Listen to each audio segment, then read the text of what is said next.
Hi Chris, how you been? Okay, how you doing today, Cody? Pretty good. A lot of people are familiar with you and your restoration shop. But for those who do not know you, can you tell them a little about yourself, how you got here? Sure. I've been restoring old Mustangs for almost 30 years now, and how I got involved in that was my dad bought a 68 Mustang, brand new, back in 1968. As a matter of fact, I went with him to the dealership downtown there, and we ordered it up, or actually he ordered it up, and then a few months later, which seemed like a long time, he and I went down there and picked up the car. So I got the first ride back home in the new Mustang. And at the time, a few years later, my dad opened up a Sunoco gas station, which I was up to pump gas. I learned how to be a little bit of a mechanic. After high school, I went and got my certifications to be a new car mechanic at Chrysler, Plymouth, and Dodge dealers, and eventually worked my way up to be service manager and service director of a number of Chrysler, Plymouth, and Dodge dealers also. As a matter of fact, I was service manager for Mr. Norm's Grand Spalding Dodge in the mid-'70s downtown in Chicago. So my roots are more relationships with customers as far as talking one-to-one to them, and which I enjoy doing. But then in the late 70s, Chrysler started going downhill, similar to what's happening today. Lee Iacocca went in front of a lot of the U.S. government and got a bailout plan going, and that bailed out Chrysler back then. But, you know, they were laying off a lot of guys, and I felt that I was probably going to get laid off, and I figured I didn't really want to work for anybody anymore anyways. I was only 23, and at that time I figured out I really wanted to own my own business. So I had a classic Lincoln, which I sold at the time, and with the money I sold from that Lincoln, I was able to open up my own business. And that gave me a month's worth of expenses to be paid for the rent and for heat and electricity.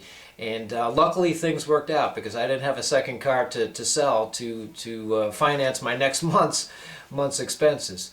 But then through the years, Mustang restorations grew. I moved around from different places to expand my business. And now I'm in a big facility now where we have different areas in the facility where we can do upholstery, where we can do the fitting out, we can do the body, we can do the mechanical, we can do the paint. And it's a real nice restoration facility that I'm real happy with at this point.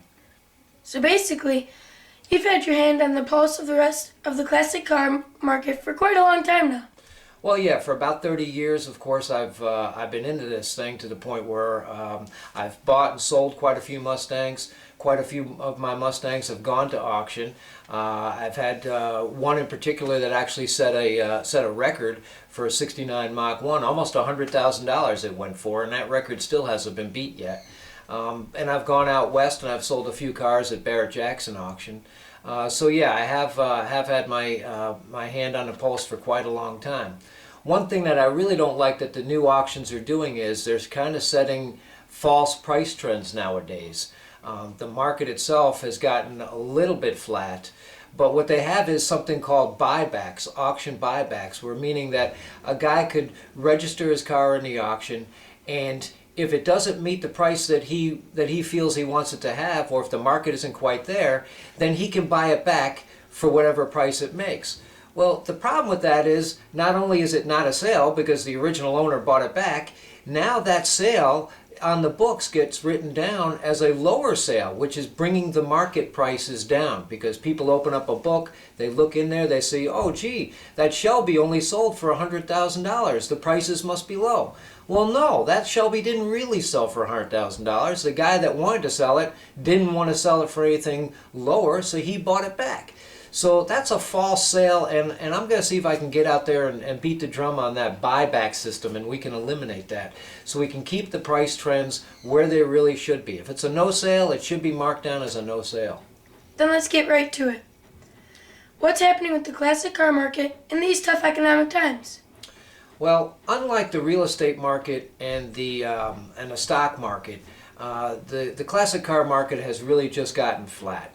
It hasn't really gotten low. It's gotten a little artificially low by this buyback thing I was telling you about, but for the most part, all it's done is flattened out.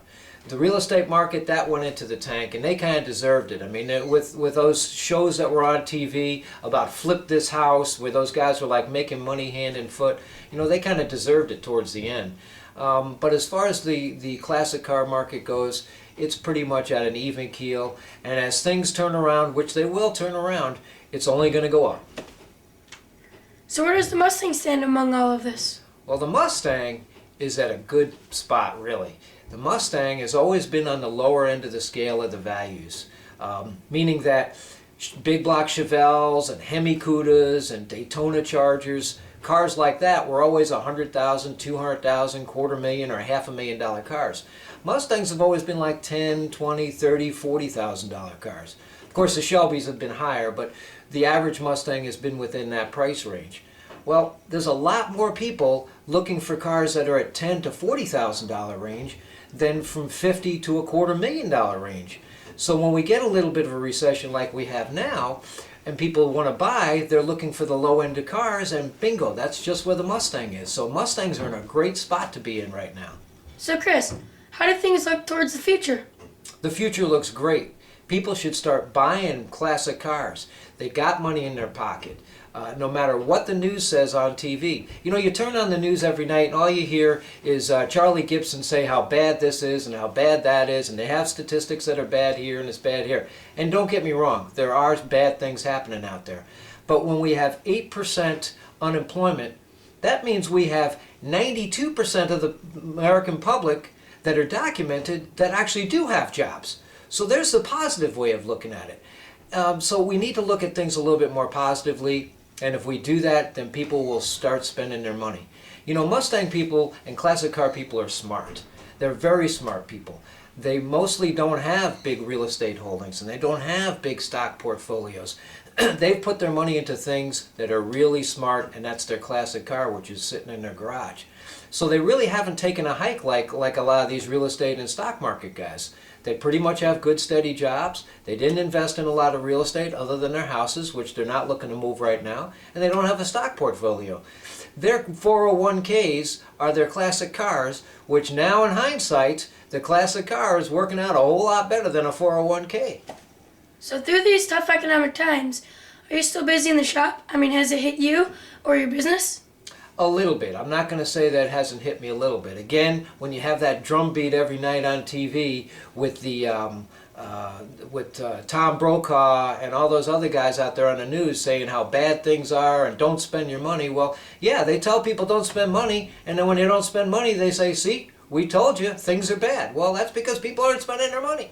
So we need to get out there and just do it the right way. Gasoline has come down, so we got a lot of gas. So things are going to be right, and things are going in the right direction. I really feel confident about the future. Well, thanks for spending the time today to answer a few questions. I'm sure there are a lot of people interested to what you have to say. Is there anything else you would like to add to what we have talked about today?